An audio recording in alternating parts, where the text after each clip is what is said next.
dedi. 7 gün lecheniya kılsaң айыгып кетесиң dedi. Makul boldum. Birinci gün ele жүрөктүн согушун tekşerdi. Согушу 100'den aşık bolup jatat dedi. Anan kardiyolog vraç karadı. Kan basımı 170 eken. 7 gün lecheniya kıldım. Бирок жылыш болбоду. Vraç үйüngө барганда үй бүлөлүк vraçка kan basımını ölçötüp tur dedi. Enalapril, amasaxilin, asitsi, kardiomagnil деген darılardı жазып берди. 3 gün içtim. Anan үй бүлөлүк vraçка tekşerilgeni bardım. Bolgonun aytıp kan basımını ölçöttüm 140 eken. Demek içine düşüptür da. Vraçka tömönkü darılardı içip jatam dedim.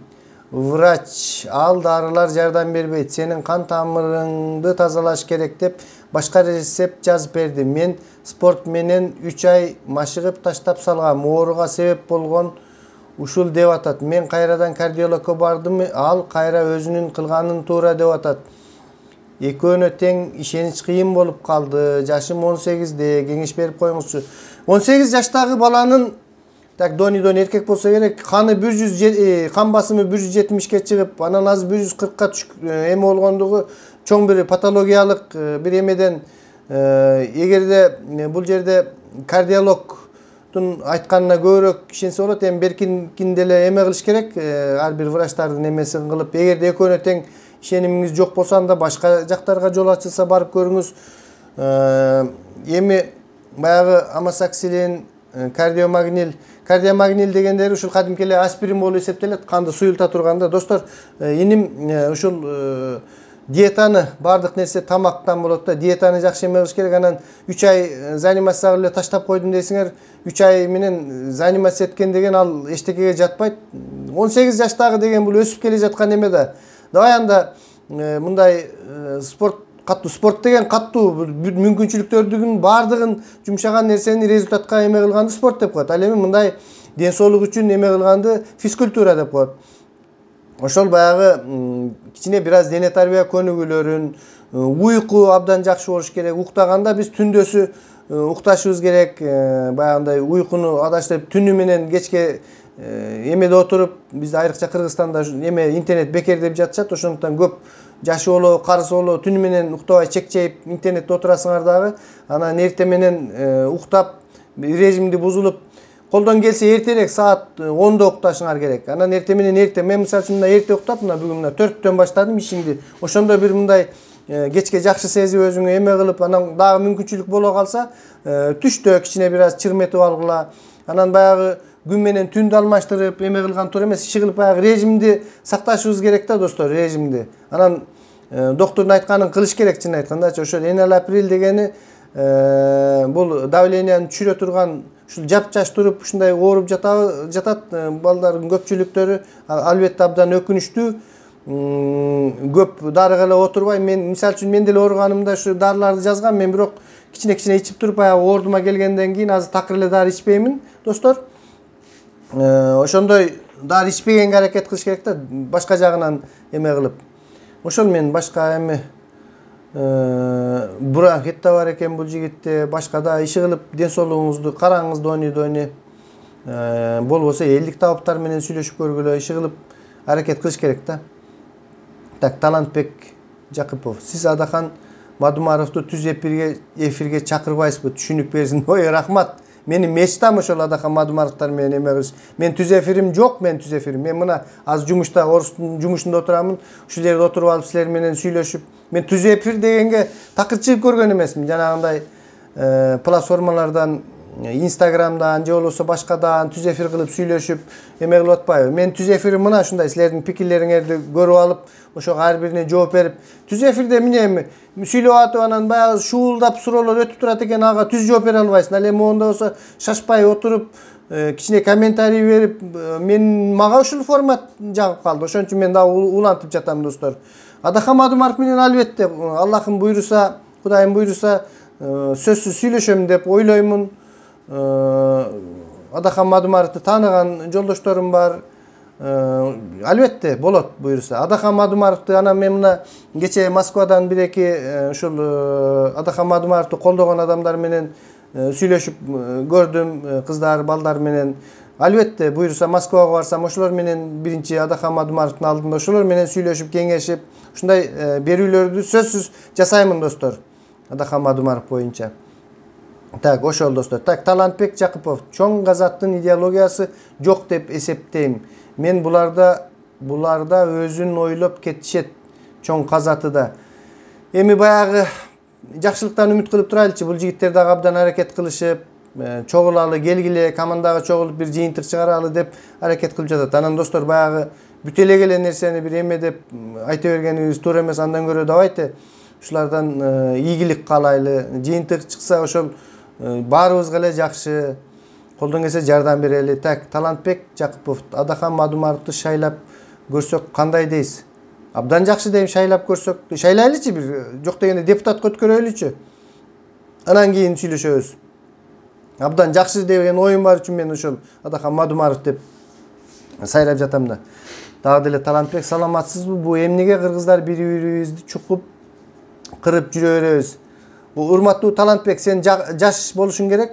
Кыргыздарды чукуп деп ушул акыркы кездери башталды. Илгери деле тетик илгери бир кездер ошондой уруу болуп чабышып эме болгонду тарыктардан окуп жүрөбүз. Ал эми Союздун кезинде, мен Союздун кезинде өзүм чоңойгон кездегини айтып берейин сиздерге. Ушул мүмкүнчүлүктөн пайдаланып абдан ынтымактуу болгонбуз. Мен мисалы үчүн ушул Адахан Кимсанбаевич Мадумаров окуган Тивер шаарында мен кызмат кылганмын ПВОнун академиясында 2 жыл Советтик армиянын катарында. Мен мурда да бир айтып кеттим эле. Ошол жерде аябай кыргыздар ынтымактуу болушканда бир-эки студенттер бар эле. Анан ошол жерде баягы биздин Оштогудай текстил эмелер өнүккөн да Тивер шаарында. Анда Калинин деп аталат эле. Бир-эки иштеген, ат башылык, мен айтып жатам өзүм, мен мына жалал аттын анда ошол эле деп коет эле. Азыр түндүк, түштүк болуп бөлүнүп эле кырылып жатып калбады. Ал эмес айыл, даже бир тууган менен бир тууган ынтымакка келбей калды да, чукуп. Буюм талашып, дүйнөнүн айынан. Ал кезде ошол ат башылыктар бар эле, кыздар, мен аттарын тилекке каршы унутуп калдым. Ушулар майрам сайын бизге майрамдык белектерин көтөрүп, биз бир тууган болуп, ошолор менен баягы увольненияга чыкканда ошолордун жашаган жатаканаларына барып, божурашып, сүйлөшүп отуруп, билбейм сен бияктыксың, сен оштуксуң же болсо сен түндүктөнсүң деп бир бөлүнүү деген андай болгон эмес. Биз кыргызстандык болуп, бир тууган болуп жүргөнбүз да, бир тууган достор, бир тууган.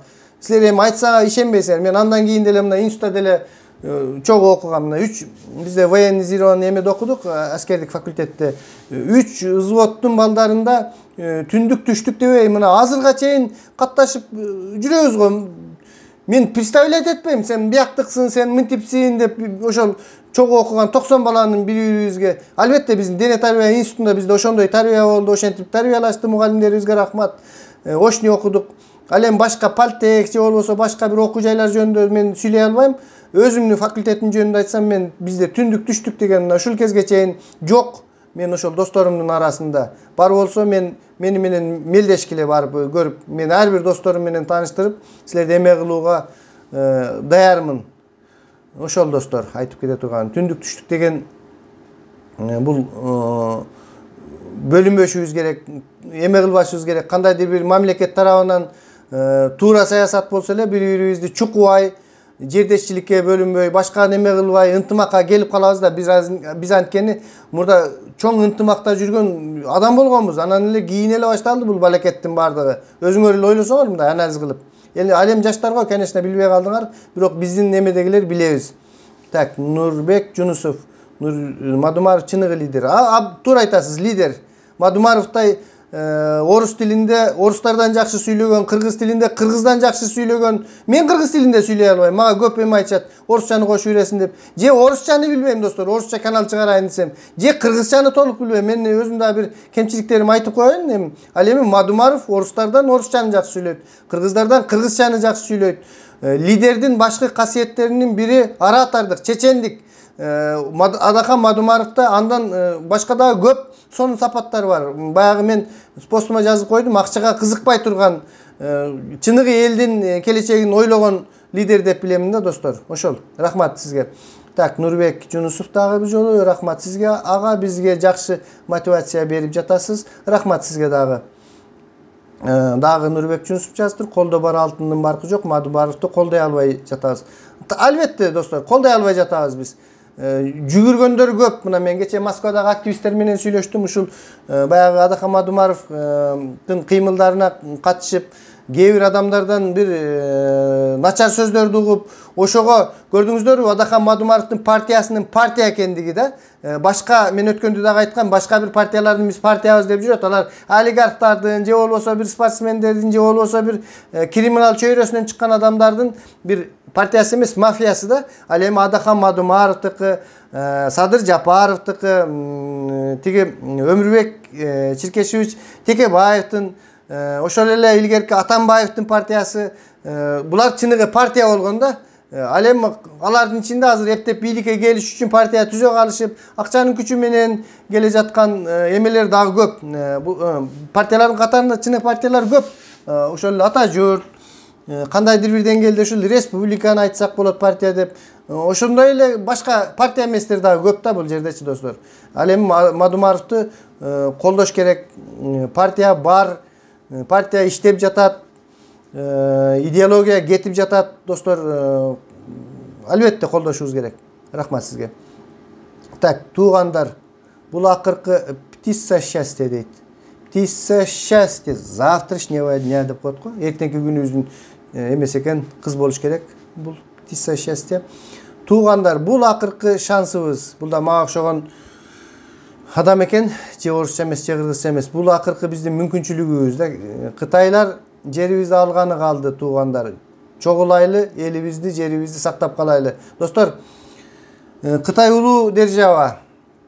Кытайдын эмесин пайдаланып биз өзүбүзгө сак турушубуз керек. Биз кытайларга эле эмес, башка бир эл аралык мафияларга деле алдырып коюшубуз мүмкүн, эгерде ушундай шалаакы тура турган болсок.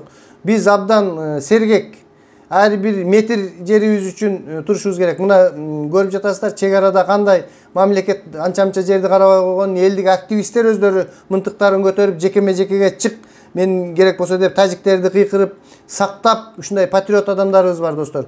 Ар бир метр жерибиз үчүн, ар бир укугубуз үчүн, башка нерселерибиз үчүн, баардык нерселерибиз үчүн күрөшүшүбүз керек. Башка нерселерге алдырбай достор. Рахмат сизге. Так.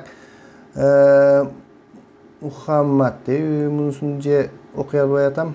Абду иши кылып бирөө жазыптыр да ушундай Мухаммад бирдеке деген. Латынчаны мен эзип койгон үчүн түшүнбөдүм. Абдурахманов дейби. Мухаммад Абдурахманов. Юридика жагынан жеңе алабызбы же эмне сунуш кыласыз элге? Так, комментарийлерге саякат Адахан Мадумаров жөнүндө дегенде. Эмнени жеңишибиз керек? Юридика жагынан албетте юридика жагынан эмне? Биз юридика жагынан Кудайга шүгүр, кыргыздардын жарымы юрист. Окуган окуп, саткан сатып алып мен юристмин деп жүрүшөт.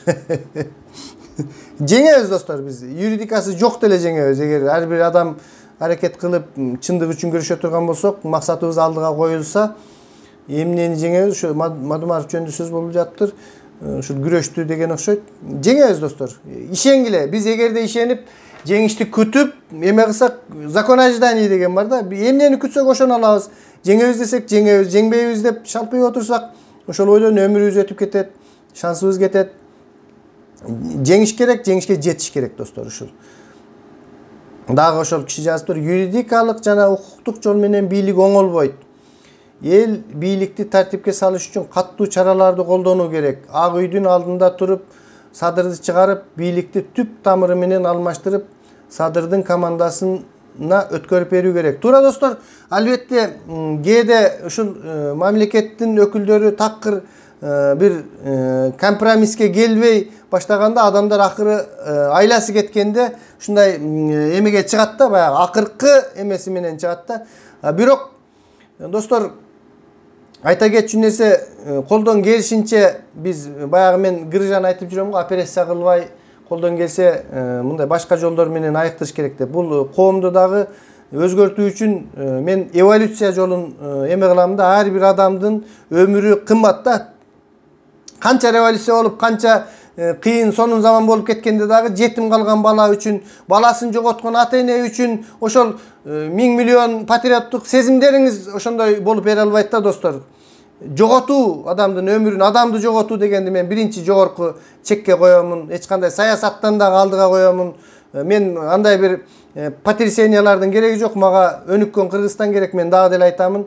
Цивилизованный, өнүккөн жол менен биз мен жанагы сөзүңүзгө түшүндүм, юридика жол менен албетте жеңебиз. Бийлик деген бар, азыр конституция бар. Күрөшүшүбүз керек биз мына.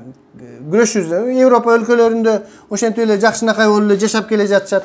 Биз эле кырылышып антип-мынтип. Мына эки жолу адамдар эме болуп, аксы эмесинде адамдар каза болуп калды. Андан кийин дагы адамдар каза болуп кетти, апрель баатырлары. Эмне болду? Баягы эле шылуундар пайдаланып баягы эле. Андан көрө давайте ошо шылуундарга каршы мына азыркы мына тиги чоң казат деп кыймылдар башталып келе жатат, башкалар болуп келе жатат. Бир кан төгүүнүн жолу менен эмес, башка бир талап кылып ушундай жолду мен каалаймын. Эми ар кимдин өзүнүн иши достор. Ошондой революциялык, ошондой кан төгүүлөрдү каалап, тополоңду каалап эме кыла турган адамдардын тобу болсо, ал сиздердин укугуңуздар. Мен бирок не советую да. Так. Абдан активдүү катышып жатыптыр ушул Мухаммед Ташиев, Камчыбек жана Мырзакматов мелис жөнүндө эмне дейсиз? Камчыбек Ташиев жөнүндө мен кечээ да айткам, эми утур эле кайталай бериштин кереги жок. Абдан патриот жигит. Мырзакматов жөнүндө бир аз айта кетсек, Мырзакматов мэр болуп иштеп турганда кадимкидей оштуктар баштарын көтөрүп Нью-Йоркто жашап жаткандай, сонун бир эмелерге бир ырахат менен, үмүттөнүү менен ушинтип жашап калдык эле да. Тилекке каршы ошол Атамбаевдин бийликтери кетирди бул жигитти. Албетте биз Мырзакматов мелисти келишин каалайбыз. Мырзакматов мелистей адамдардын жок дегенде премьер болуп иштеп беришин каалайбыз. Жок дегенде ладно, премьер болбой эле Бишкекке мэр кылып коюшун, анан Мырзакматов көрсөтөт кандай экендиктерин, кантип шаарды көтөрүш керек экендиктерин. Мырзакматов бул кризис менеджер да, бул чыныгы менеджерлер да, биздин чоңдорубуз өзү менеджер болуш керек. Ошол менеджерлик кызматын жакшы аткарган адам Мелис мырза болуп эсептелет. Мен абдан сыйлайм Мелисти. Так, Аллах колдосун чыныгы патриотторду, жемкорлорду жер менен жексен кылсын, орозо кабыл болсун деп ошол Мухаммед Абдурахманов жазыптыр. Айтканыңыз келсин. Рахмат сизге, чоң активдүү катышып бердиңиз ушул биздин эмеге. Так, Үсөнбай Абытов дейби, акчага сатылбаш керек. Албетте биздин эң негизги бир күнөөбүз ушул акчага сатылып кетүү да. Акчага сатылып жүрүп ушул заманга келип калдык достор.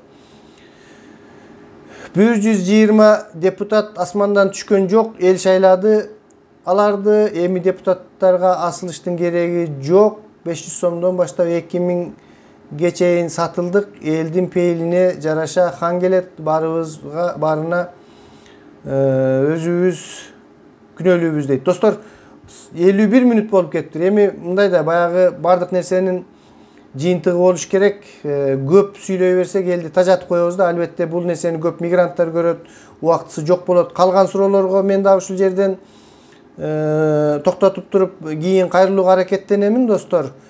Ушуну менен токтотуп турсак, ал эми депутаттар боюнча болсо албетте бул депутаттар мен айтып жүрөм 25-30 чактысы гана иштейт экен дагы, калганы жөн эле элдин акысын жеп жатышат да. Бул депутаттарды шайлоо жөнүндө азыр мен баягы саясатчы болбогондуктан бир башка бир жолдор менен партиялык деп списокту киргизип алган. Баягы илгеркидей жерлерден шайлай албайбыз. Эми партиялык болгондо дагы булар айтып жатышат. Партиянын ичинен дагы баягы өзүңдүн шайлаган адамыңды шайлайт экенсиң да. Булардын механизми канчалык деңгээлде ишке ашат мен биле албайм. Ошо шайлоодо көрө жатарбыз. Бирок граждандык коомдун өкүлдөрү илгери бир баягы 4 ай 5 ай мурунбу же 1 жылча мурунбу мен көргөм булардын платформаларын ошолор обсуждать этип кандайча шайлоо жүргүзүш керек деп ошол Динара Ашрахунова деген айымдар жана башкалар ушундай чоң жакшы демилгелерди көтөрүшүп элден ушул жогорку бийликтегилерден талап кылып, Жанар Акаевтар, Масалиев өзүнүн эмелерин көрсөттү ушул шайлоо кодексине өзгөртүүлөрдү киргизүү боюнча да. Достор, мен эми ал жагын чынын айтканда бир түшүнбөйт экем. Албетте мен бул шайлоо комиссиясында жүрүп же болбосо бир мындай бул нерсе боюнча мен профессионал эмесмин, бирок мен мындай айтат элем да. кандай кылып шайлаган учурда дагы, допустим, биз бир депутатты шайладык деп коелук, эгерде ошол биз шайлаган депутат ошол шайлоо бүткөндөн кийин мен билишим керек да, мен кайсыл депутатты өткөрдүм. Ошол списоктору боюнча кандай механизм боло турганын түшүнбөйм. Мен бирок ошол өзүм каалаган адамды ушул шайлоо процессинде шайлап жеткизе алдымбы бийликке, же жеткизе албай калдымбы? Жеткизе албай калсам эмне себептен жетпей калды? Бул биринчи маселе. Экинчи маселеси, эң негизгиси, мен ошол өзүм билип шайлаган депутатты эгерде менин айтканымды кылбай койсо, кайра чакыртып алуу механизмин дагы иштеп чыгыш керек да. Баягы жакпай калган депутаттарды сен чимкириксиң, сен мынтипсиң деп айтып отурбай, эгерде мен лично Паланчаев деген депутатты шайлаган болсом, ошол менин депутатым мага иштеп бербей койсо, мен де кайра ошол депутатты мындай кылып туруп артка тартып, тумшугун же болбосо иште деп эскертүү берип кое турган механизм болуш керек да. Эмне себептен бизде ушундай наразычылыктар болуп жатат депутаттарга? Ошондой механизмдин өзү жоктугу. Эгер ошондой механизм болгондо бизде, достор, ошол 120 депутатты эшектей кылып иштетет элек, актатат элек, чоңдорун дагы эме кылат элек. Тилекке каршы андай нерсе жок. Биз ушундай нерселерди талап кылышыбыз керек да. Ошол, достор, абдан 1 саатка жакын сөз болду. Менин эгерде ушул эмемди уккан адамдар болсо, көргөн адамдар болсо, пикирлериңерди дагы жазып койгула. Давайте активдүү болойлу, обсуждать этели, канткенде жакшы жашайбыз. Акыл жаштан, асыл таштан деп коет. Ушул жаштарыбыз активдүү катышып, силердин ар бир оюңар тунук, бизге караганда билимдүүсүңөр, силер бардык нерсени билесиздер, жаштар активдүү катышып бериңиздер.